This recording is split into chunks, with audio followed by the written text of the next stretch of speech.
Hi everyone.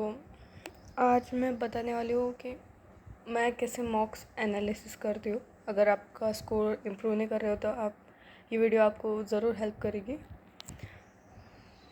सो ज़्यादा time नहीं लूँगी आपका, स्टार्ट करते हैं। स्टार्टिंग में अगर आपके भी मॉक्स में स्कोर कम रहा है तो कोई बात नहीं, सबके साथ होता है, मेरे साथ भी होता था। एक टाइम था 4 नवंबर को ये टेस्ट दी थी मैंने, 21 स्कोर आया था मेरा। और अभी जान मैटम में भी अच्छे खासे परसेंटाइल है और अभी अप्रैल में और ट्राई करेंगे। ये वाले एनालिसिस करने वाला हूँ। अब मैं आपको कुछ मेरी नोटबुक बताऊँगी, पहले वाले मॉक्स वगैरह। ये है मेरी मिस्टेक नोटबुक, मॉक एनालिसिस वाली। ये मेरा फर्स्ट मॉक है, जो फर्स्ट मॉक मतलब जो फर्स्ट मॉक मैंने नोटबुक में लिखा था। नहीं तो मैं क्या करती थी, मॉक्स देती थी, देखती थी स्कोर वगैरह और नेक्स्ट मॉक पे, जिससे कुछ फ़र्क नहीं पड़ा मुझे। प्रॉपर एनालिसिस के बाद मैंने देखा कि मेरा स्कोर धीरे धीरे ऐसे इम्प्रूव हो रहा है। प्रॉपर मैं पहले क्या करती थी, मैं ये पहली वाली मॉक है, मैं पहले के लिए ऑर्डर लिखती थी। मैंने ट्राई किया था पहले मैथ्स करूँ कि केमिस्ट्री करूँ, फिज़िक्स करूँ, ये जमता नहीं था।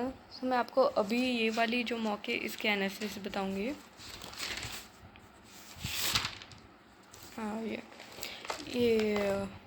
पेपर 1 इसलिए लिखा मैंने, ये जान के बाद पहला पेपर दिया है मैंने। स्कोर्स 100, एक्यूरेसी, टाइम कम था मेरा, जो मुझे इम्प्रूव करना है वो धीरे धीरे। मैंने देखा कि यही ऑर्डर मेरे लिए बेस्ट है, पहले फिज़िक्स, केमिस्ट्री, फिर मैथ्स। मैंने बाकी के भी ट्राई कर रहे थे, पहले केमिस्ट्री देख के देखा, मैथ्स देख के देखा, तो उससे मेरा स्कोर और नीचे गिर गया था।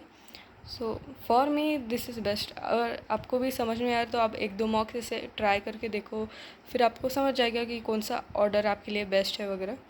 पहले फ़िज़िक्स के कुछ 13 करेक्ट आए थे, एक रॉन्ग हुआ था और स्किप्ड 11 थे।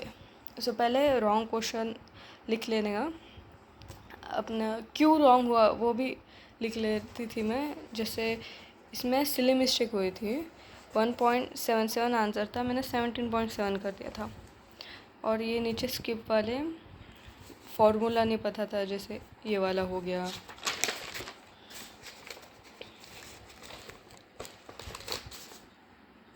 इसमें भी ये मैग्नेटिज्म का कुछ फार्मूला भूल गई थी मैं।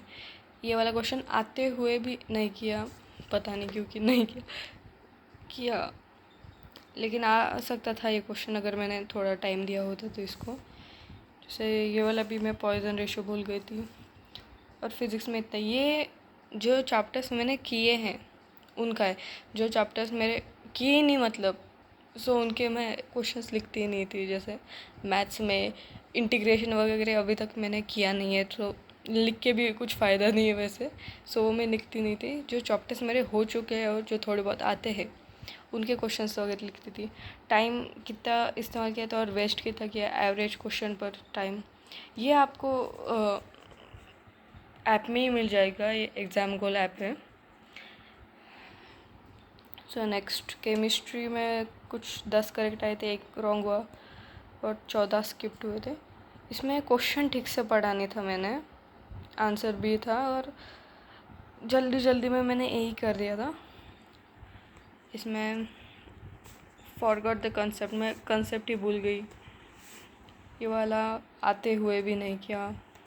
सॉल्यूशंस का है शायद, ये थॉट इट वाज टू लेंदी, पर इतना लेंदी था नहीं, करना चाहिए था। आप भी ऐसे क्वेश्चन लिखा करो, नहीं तो क्वेश्चन आपको कुछ क्वेश्चन पूरे लिखने की ज़रूरत नहीं रहती। जैसे फार्मूला भूलने वाले, आप ऐसे डायरेक्ट फार्मूला लिख सकते हो वगैरह ऐसे।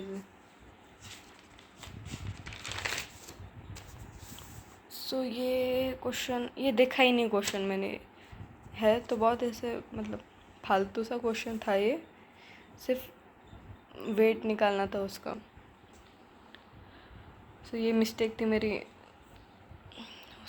ऑलमोस्ट अभी क्या मिस्टेक हुई थी, फार्मूला भूल रही हूँ मैं, और ये दूसरा क्वेश्चन आते हुए भी मतलब ऐसा लगता है कि ये बहुत ज़्यादा लेंदी होंगे, तो इसलिए छोड़ दे रही थी मैं। ठीक से क्वेश्चन पढ़ा नहीं था मैंने, ये कुछ गलतियाँ थी मेरी। सो धीरे धीरे अभी मैं उन पर इम्प्रूव करूँगी वो गलतियाँ। Average question time 1 minute 35 second, ठीक है। मतलब मैथ्स का हाल बहुत ख़राब है। 3 ही क्वेश्चन करेक्ट हुए थे और रॉन्ग 2 ही हुए थे। मैंने अपने एग्ज़ाम में भी सिर्फ कुछ 80 क्वेश्चन सॉल्व किए थे मैथ्स के, उसमें भी 2 या 3 गलत थे और बाकी के करेक्ट थे। सो ये क्या था, ये तुक्का मारा था मैंने, जो नहीं मारना चाहिए था। सो ये गलती थी मेरी। ये डिडंट रीड द क्वेश्चन, हाँ ये मैंने आगे का तो पढ़ा ही नहीं था और वैसे ही सॉल्व कर दिया था, इससे गलत हुआ था मेरा। ये वाला ट्राई किया था हमने पर आंसर नहीं आया था। आपके भी ऐसे कुछ कुछ क्वेश्चंस होते होंगे कि आपने बहुत टाइम दिया उनको लेकिन आंसर ही नहीं मिल रहे थे, होता है कभी कभी। सो इसका फार्मूला वगैरह कर रही थी मैं, इसको भी ट्राई किया था पर आंसर नहीं आया। ऐसा बहुत तो मैथ्स में होता है। टाइम यूज्ड, इसमें ज़्यादा टाइम लगा पर ठीक है, मतलब धीरे धीरे इम्प्रूव करूँगी। सो ये पेपर 2, उसका भी सेम वैसा ही। पहले आप ऑर्डर लिखा करो, पहले आप ढूंढो कि आपको कौन सा ऑर्डर बेस्ट है, मतलब आपके लिए। आपको केमिस्ट्री पहले इजी लगता है, मतलब केमिस्ट्री, फिर फिज़िक्स मैथ्स ट्राई करो, नहीं तो फिज़िक्स केमिस्ट्री मैथ्स, नहीं तो फिज़िक्स मैथ्स केमिस्ट्री। लेकिन मोस्ट ऑफ द स्टूडेंट्स का फिज़िक्स केमिस्ट्री मैथ्स से रहता है, क्योंकि मैथ्स मतलब टफ़ ही आता है, इजी आता ही नहीं मैथ्स। तो मैथ्स को थोड़ा बाद में ही थोड़ा ज़्यादा टाइम दो, पहले फिज़िक्स और केमिस्ट्री इन दोनों में से आपको जो पहले करना है वो वगैरह कर लो। तो फिर पहले अपने रॉन्ग क्वेश्चंस, ये तो ये थे, वो रॉन्ग क्वेश्चंस लिख लो। फिर स्किप्ड वाले, अनअटेम्प्टेड, वो वाले जो आपको आने चाहिए थे, मतलब आप सॉल्व कर सकते थे लेकिन आपने की नहीं, वो वाले करो। और ऐसा ऐसा है, थॉट इट वॉज टू लेंदी पर नहीं किया। ये तुक्का नहीं मारना चाहिए था पर मार लिया था मैंने। सो वो गलत हुआ था। मैंने इसका क्वेश्चन नहीं लिखा, इसके डायरेक्ट जो आंसर्स थे वो लिख लिए थे मैंने। इसका ये फार्मूला भूल गई थी मैं, इम्पोर्टेंट फार्मूला ही है कोऑर्डिनेशन कंपाउंड का वगैरह। जैसे ये कंसेप्ट हो गया, ये पता नहीं था मुझे, सो वो लिख लेना वगैरह। मैथ्स में 0 गलत हुए, 3 राइट हुए, स्किप थे। सो इतना कुछ हार्ड नहीं है, मतलब आप भी कर सकते हो। और आप पेशेंस रखो, धीरे धीरे आपका भी स्कोर इम्प्रूव हो जाएगा।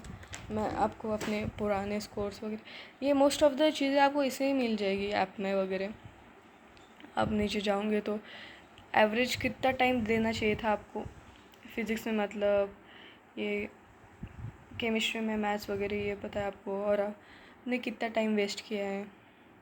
एक्यूरेसी क्वेश्चन में आप मतलब 11 करेक्ट, ये इसमें आप क्वेश्चंस भी देख सकते हो वगैरह। और ये कोई स्पॉन्सर वीडियो नहीं है, मेरे को पैसे नहीं मिले इसके। परफॉर्मेंस एनालिसिस, इसमें देख सकते हो आप अपने को से चैप्टर में कौन सा क्वेश्चन गलत हो जाए। जैसे मेरा इलेक्ट्रिसिटी में गलत हुआ था शायद, हाँ इलेक्ट्रोस्टैटिक्स में, सॉरी। टाइम एनालिसिस, आपने कितने अटैम्प्ट किए, कितना एक्स्ट्रा टाइम लगा वगैरह आपको। क्वेश्चन टाइम एनालिसिस, हाँ ये जो टाइम यूज़ था अपना, कितना टाइम वेस्ट किया एवरेज टाइम पर क्वेश्चन।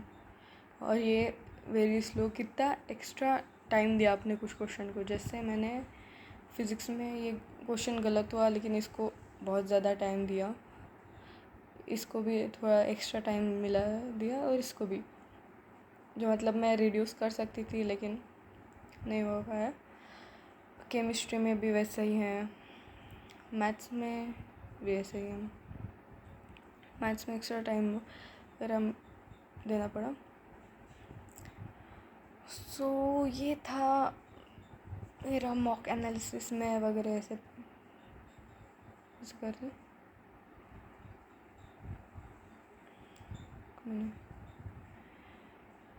मैंने ये पुराने मॉक्स इनको दी एनालिसिस किए नहीं है।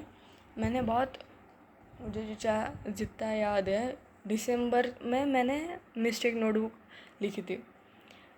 आपके पास भी अभी ज़्यादा टाइम नहीं है, आप अभी भी स्टार्ट कर सकते हो। अभी भी बनाओ मिस्टेक नोटबुक और उसमें लिखो। सिर्फ लिखना नहीं है, उसको एनालिसिस भी अच्छे से करो, उसको अच्छे से पढ़ो वगैरह, रिवीजन वगैरह करो। ये चैप्टर वाइज टेस्ट थे मेरे। हाँ, एक टाइम पे 18 अक्टूबर को मेरे 33 मार्क्स आए थे, 29 को 72 वगैरह, फिर 6 नवंबर को वापस 34, 65, 77, 77।